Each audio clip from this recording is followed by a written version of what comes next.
पंडित रामनिवास शर्मा के 41 दिवसीय तपस्या के पूरी होने के भंडारे और हवन का आयोजन किया गया। इस अवसर पर जोगीवाला मंदिर के महंत वेदनाथ जी महाराज और भाजपा जिला अध्यक्ष वीरेंद्र कौशिक विशेष रूप से मौजूद रहे। पंडित रामनिवास शर्मा ने कहा कि यह तपस्या उन्होंने विश्व शांति और जन कल्याण के लिए की है। उन्होंने कहा कि तपस्या साधना एक कठोर प्रक्रिया है जो साधक को तप से ही प्राप्त होती है। पंडित रामनिवास शर्मा की 41 दिवसीय तपस्या के पूरी होने पर भंडारे और हवन का आयोजन किया गया। पंडित रामविलास शर्मा ने यह तपस्या जोगीवाला मंदिर के महंत वेदनाथ जी महाराज के सानिध्य में शुरू की। उनकी इस तपस्या का मुख्य उद्देश्य विश्व शांति और कल्याण है। उन्होंने कहा कि तपस्या एक संस्कृत शब्द है जिसका शाब्दिक अर्थ है ऊष्मा और ऊर्जा का उत्पादन। यह एक व्यावहारिक आध्यात्मिक अनुशासन है जिसमें गहन ध्यान, तपस्या, आत्म अनुशासन और आत्म साक्षात्कार तक पहुंचने के प्रयास शामिल हैं। गीता में तप 3 प्रकार के बताए गए हैं। शारीरिक जो शरीर से किया जाए, वाचिक जो वाणी से किया जाए और मानसिक जो मन से किया जाए। है हमारे आदि अनादि सनातन धर्म का परंपरा है। किसी भी तपस्या का या उसका पहले संकल्प लिया जाता है। संकल्प का विधि विधान है कि उसमें नियम संयम का प्रधान है।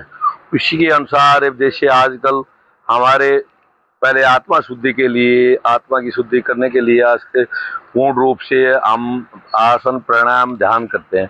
उसके बाद में तपस्या के स्वरूप में कोई जल के स्वरूप में करता है, कोई अग्नि के स्वरूप से करता है, कोई वायु के स्वरूप से करता है। तो ये तपस्या आजकल जो गर्मियों के अंदर, जो ज्येष्ठ की गर्मी के अंदर से जो लगातार तपस्या, जो अग्नि तपस्या है, इस अग्नि तपस्या हठ योग का भी इसका प्रतीक है। तो इसमें नियम संयम लेकर के जो हम पहले उसका अनुष्ठान लेते हैं, तो उसका साधना के लिए पूर्ण रूप से उस परमात्मा की आराधना करके और साधन करते हैं तो उसकी परिपूर्णता होती है। वो विश्व की शांति के लिए, विशेष करके हमारा जीवन में परमात्मा की प्राप्ति और विश्व शांति का प्रतीक है कि हम इस मनुष्य योनि में एक कार्य कर सकते हैं और योनियां भोगने की होती है। इस योनि में हम उस परमात्मा की प्राप्ति और समाज में हर जीव जंतु को इस ईश्वर स्वरूप मान करके उसकी कल्पना करते हैं कि वो शांति स्वरूप रहे और अच्छे प्रकार से उसका जीवन व्यतीत हो।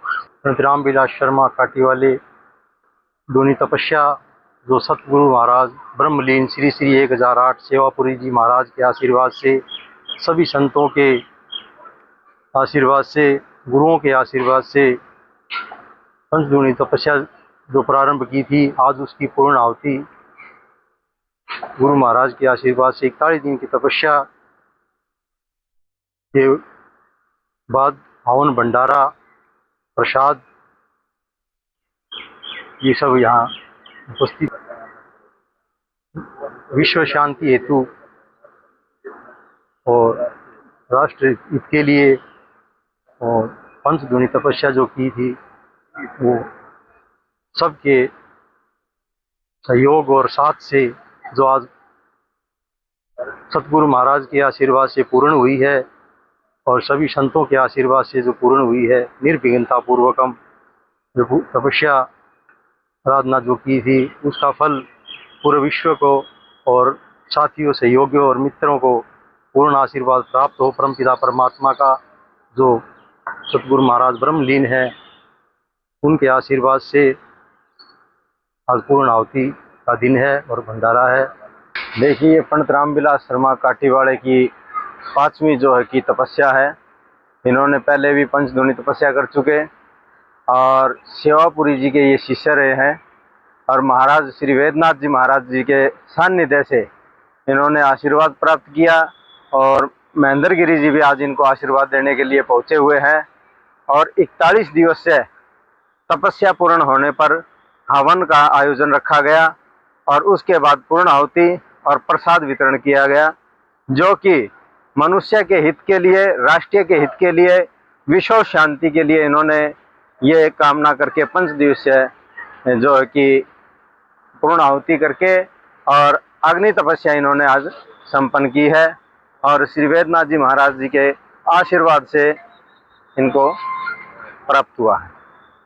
और अब चलते चलते विगत 12 जून को अहमदाबाद से लंदन जा रहे एयर इंडिया के ड्रीम लाइनर का क्रैश होना बड़ी त्रासदी तो है ही, लेकिन उसके बाद से एयर इंडिया की उड़ानों में लगातार जो समस्याएं दिख रही हैं, वे भी उतनी ही परेशान करने वाली हैं। एक आंकड़े के मुताबिक 12 से 17 जून के बीच एयर इंडिया की 80 से ज्यादा उड़ानें रद्द हुई। जिनमें से ड्रीम लाइनर की 66 उड़ानें थी। तकनीकी खराबी और परिचालन संबंधी समस्याओं के कारण एयर इंडिया की 7 अंतर्राष्ट्रीय उड़ानें रद्द करनी पड़ी। इनमें से 6 उड़ानें इसलिए रद्द की गई क्योंकि डीजीसीए ने ड्रीम लाइनर बेड़े की अतिरिक्त जांच के आदेश दिए थे, जबकि अहमदाबाद से लंदन जाने वाली उड़ान विमान उपलब्ध न होने के कारण रद्द की गई। पिछले कुछ दिनों में दिल्ली से पेरिस जाने वाली उड़ान तकनीकी समस्या के कारण रद्द की गई। सैन फ्रांसिस्को में मुंबई जा रही उड़ान को तकनीकी जांच के बाद कोलकाता हवाई अड्डे पर रोक दिया गया, तो कुछ उड़ानों को तकनीकी समस्या के कारण अपने मूल स्थान पर लौटना पड़ा। इसे टाटा समूह द्वारा एयरलाइन खरीदने के बाद सबसे गंभीर संकट के रूप में देखा जा रहा है। लेकिन एयर इंडिया की समस्याओं का कारण सिर्फ तकनीकी नहीं है। ईरान और इजराइल के बीच युद्ध के कारण ईरान के हवाई क्षेत्र को बंद कर दिया गया है। इससे लंबी दूरी की उड़ानों को वैकल्पिक और लंबा रूट लेना पड़ रहा है, जिससे ईंधन की खपत बढ़ी है और समय भी ज्यादा लग रहा है। इस समय एयर इंडिया के सामने अपनी साख और भरोसा बचाने की बड़ी चुनौती है। और अब जाने से पहले एक नजर आज की हेडलाइंस पर।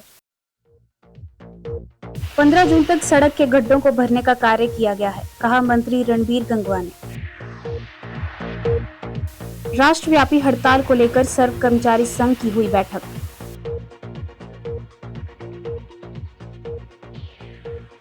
पंडित रामनिवास शर्मा की 41 दिवसीय तपस्या हवन के साथ संपन्न। अब मुझे दीजिए इजाजत और देखते रहिए आपका अपना चैनल भिवानी हलचल।